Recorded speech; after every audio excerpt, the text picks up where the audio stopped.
வணக்கம், welcome back to தீபிஸ்ரீ channel. இன்னைக்கு நம்மளோட சேனல்ல கல்யாண வீட்டுலாம் செய்யற அல்வா தான் பண்ண போறோம். இதுக்காக 1 கப் அளவுக்கு பாசி பருப்பை வேக வச்சு எடுத்திருக்கேன். அதை மிக்சி ஜார்ல சேர்த்துட்டு 1 கப் பாசி பருப்புக்கு 2 கப் சர்க்கரை சேர்த்திருக்கேன்.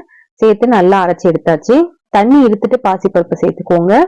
இப்போ ஒரு வானல்ல 2 டேபிள் ஸ்பூன் போல நெய் சேர்த்து முந்திரியை ஃப்ரை பண்ணி எடுத்துக்கலாம். அதே நெய்லயே நீங்க ஒரு 2 டேபிள் ஸ்பூன் போல கோதுமை மாவை போட்டு நல்லா ஃப்ரை பண்ணிக்கோங்க. இது ரொம்ப ரொம்ப டேஸ்டியா இருக்கும். இது நீங்க சூடாவே சர்வ் பண்ணீங்கன்னா ரொம்ப நல்லா இருக்கும். சப்போஸ் மீந்துருச்சு வச்சு நெக்ஸ்ட் டே சாப்பிடுறீங்கன்னா இந்த மாதிரி சூடு பண்ணி சாப்பிட்டீங்கன்னா ரொம்பவே நல்லா இருக்கும். இப்ப பாருங்க, நல்லா கோதுமை மாவோட வாசனை வர வரைக்கும் வந்துருச்சு. இப்ப நம்ம அரைச்சி வச்சிருக்க பாசி பருப்பை இதுல சேர்த்துடலாம். சேர்த்துட்டு நல்லா மிக்ஸ் பண்ணி விட்டுக்கோங்க. கொஞ்சம் கலரி ஒரு 2 டேபிள் ஸ்பூன் போல நெய் சேர்த்து கலரிக்கோங்க. அது அடியில பிடிக்கிற மாதிரி இருந்ததுன்னா அந்த ஸ்டேஜ்ல ஒரு 2 டேபிள் ஸ்பூன் நெய் சேர்த்துக்கோங்க. இந்த மாதிரி கொஞ்சம் அப்பப்ப நெய் சேர்த்து கலந்துட்டே வந்தீங்கன்னா அது கட்டியாகி அல்வா பதம் வந்துடும். அந்த ஸ்டேஜ்ல நீங்க ஆஃப் பண்ணிடலாம். ரொம்ப நல்லா இருக்கும் டேஸ்ட். நீங்க சும்மா டக்குன்னு ஏதாவது ஒரு ஸ்வீட் பண்ணணும்னா கூட கண்டிப்பா இதை ட்ரை பண்ணலாம். ரொம்ப நல்லா இருக்கும் டேஸ்ட். இந்த மாதிரி கொஞ்சம் கொஞ்சமா நெய் சேர்த்து மிக்ஸ் பண்ணிட்டே வாங்க.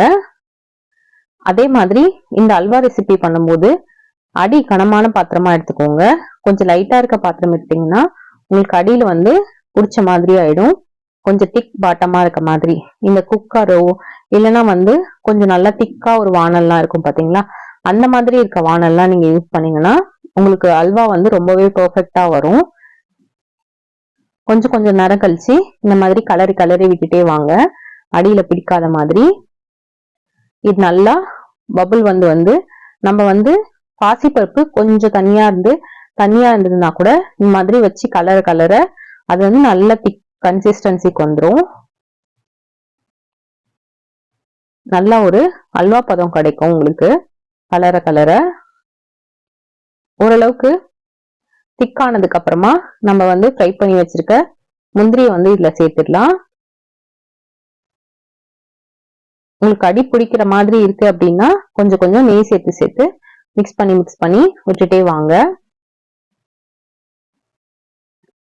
ரொம்ப டேஸ்டியா இருக்கும். கண்டிப்பா ட்ரை பண்ணுங்க. இதே மாதிரி நம்மளோட சேனல்ல நிறைய வெரைட்டி ஆஃப் ஸ்வீட் ரெசிபிஸ்லாம் அப்லோட் பண்ணியிருக்கேன். எல்லாமே ரொம்ப டேஸ்டியா இருக்கும். கண்டிப்பா ட்ரை பண்ணுங்க.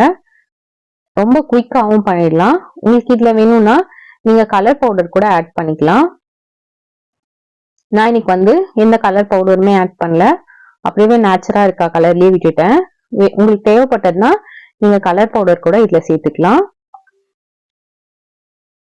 கடைசியா முந்திரி சேர்த்து அல்வா பதம் வந்தோடனே ஆஃப் பண்ணிட்டு வாழை இலையில சுட நீங்க சூப்பரா சர்வ் பண்ணலாம்.